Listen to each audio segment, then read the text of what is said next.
안녕하세요. 날마다 기막힌 종의 박주원 목사입니다. 벌써 한 주가 지나서 금요일인데요. 이번 주는 특별히 민족의 명절 추석이 있죠. 우리 날마다 기막힌 종의 식구들 또 행복하고 복된 한가위 보내시기를 바라겠습니다. 우리는 계속해서 여호수아의 말씀을 함께 살펴보고 있습니다. 여호수아 7장은요. 6장에서의 분위기와 완전히 다른 그러한 분위기를 보여주고 있습니다. 바로 아이성 전투의 패배인데요. 이 원인은 두 가지라고 제가 말씀을 드렸습니다.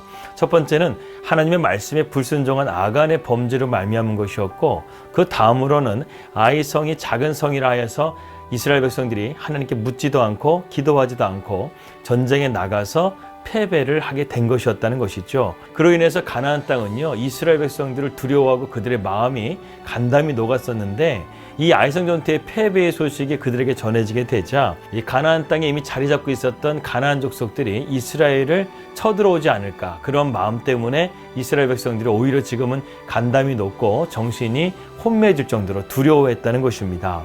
그러나 그보다 더 두려워한 것은 따로 있습니다. 바로 무엇입니까? 하나님의 권능이 우리들의 불순종으로 인해서 떠난 것은 아니었을까 하는 그런 불안한 마음이었죠. 그래서 우리가 지난 시간 살펴보았다시피 여호수아가 자신의 옷을 찢고 머리에 티끌을 뿌리면서 이스라엘 방백들과 함께 하나님 앞에 탄식하며 기도하는 것을 우리가 함께 말씀을 통해서 살펴보았습니다. 그러면서 하나님께서는 이 여호수아의 탄식 기도에 대해서 즉각적으로 응답해 주시고 그 문제의 원인이 무엇인지를 깨닫게 해주시죠. 오늘은 그 아간의 범죄가 어떻게 드러나는지에 대해서 함께 말씀을 살펴보려고 합니다. 16절의 말씀입니다.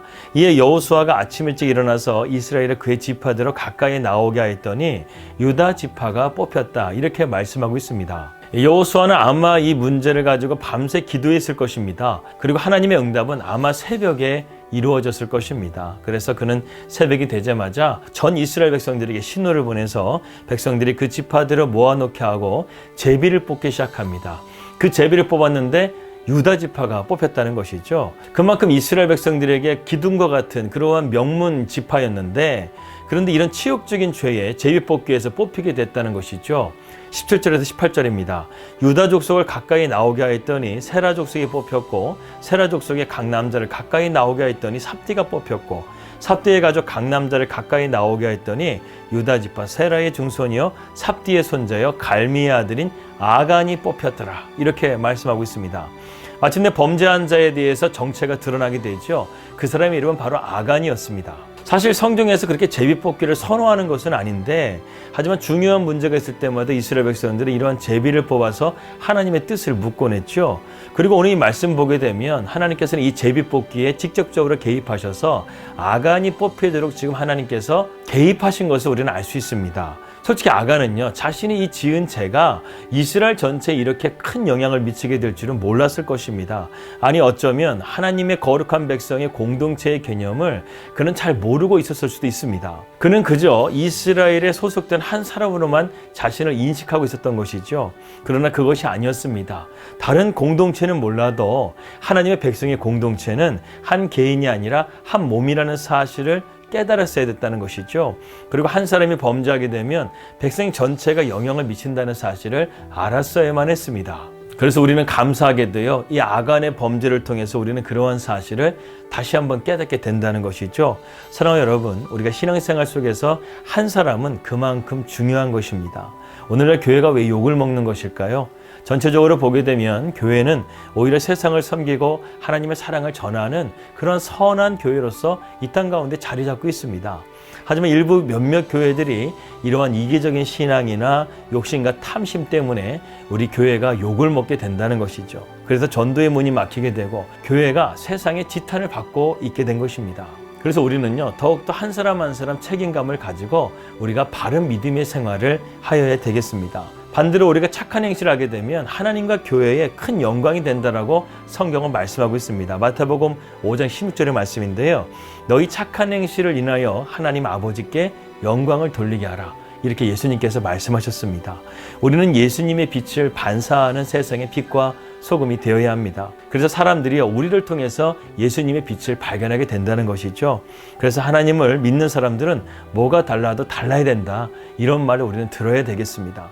무엇보다도 우리는 나 한 사람의 행동이 신앙 공동체로서 한 몸이라는 것을 깨닫고 우리의 일거수일투족을 항상 신중하게 살아야 된다는 것을 우리는 깨달아야 되겠습니다. 19절에서 21절 말씀입니다. 그러므로 여호수아가 아간에게 이르되 내 아들아 청하노니 이스라엘의 하나님 여호와께 영광을 돌려 그 앞에 자복하고 내가 행한 일을 내게 알게 하라. 그 일을 내게 숨기지 말라 하니 아간이 여호수아에게 대답하여 이르되 참으로 나는 이스라엘 하나님 여호와께 범죄하여 이러이러하게 행하였나이다. 내가 노력한 물건 중에 시날산의 아름다운 외투 벌과 은 200세겔과 그 무게가 50세겔 되는 금덩이 하나를 보고 탐내어 가졌나이다. 보소서 이제 그 물건들을 내 장막 가운데 땅속에 감추었는데 은은 그 밑에 있나이다 하더라. 아마도 여호수아는 이스라엘 백성들이 하나님 말씀 가운데 지금 여리고성에서의 명령에 불순종했다는 사실을 알았지만 구체적으로 아간이 범죄한 사실까지는 몰랐던 것 같아요. 그래서 지금 제비뽑기를 해서 아간이 나오게 되었는데 이 아간이 자기의 죄를 실토하게끔 지금 여호수아가 말한 것이었죠. 그런 가운데서 오늘 21절 말씀 보게 되면 이 아간이 왜 이러한 죄를 짓게 되었는지에 대한 원인을 그 자신이 이렇게 설명하고 있습니다. 바로 그것을 보고 탐내었다는 것이죠. 즉 아간은 보는 것으로 죄를 짓게 되었다는 것입니다. 물론 여기서 본다는 것은 물리적으로 보는 것뿐만 아니라 우리 인간의 마음속에 있는 이런 안목의 정욕, 육신의 정욕에 대한 부분들을 말하는 것이겠죠. 아무튼 우리 인간은요, 보지 못하는 것을 보게 될 때 결국 범죄에 빠진다는 사실을 오늘 말씀을 통해서 우리는 깨닫게 됩니다. 성경은 이렇게 우리가 보는 것으로 인한 범죄의 사건들을 기록하고 있습니다. 오늘 이 아간의 범죄와 같이 하와도 선악과를 바라봄을 통해서 죄를 짓게 되었고 다윗도 밧세바의 목욕하는 장면을 봄으로써 범죄하게 되었다는 것이죠.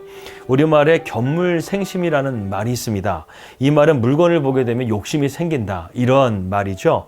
그만큼 우리의 눈은 우리를 범죄로 몰아가기가 쉽다는 것입니다. 우리의 본성에는 안목의 정욕이 남아있기 때문에 그래요.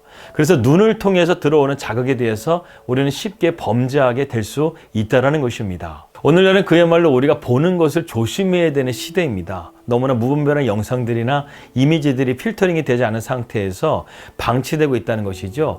그래서 성범죄나 사회적인 죄악들이 점점 갈수록 늘어나고 있는 것입니다. 그렇다고 해서 우리가 완전히 이러한 것들을 보지 않고 살 수도 없는 세상을 우리는 살아가고 있죠. 그렇다고 한다면 우리가 어떠한 마음을 가져야 되겠습니까? 그것을 바라보더라도 그것에 대해서 관심을 가지지 말아야 된다는 것입니다. 사실 단순히 보는 것만으로는 우리가 범죄하지 않아요.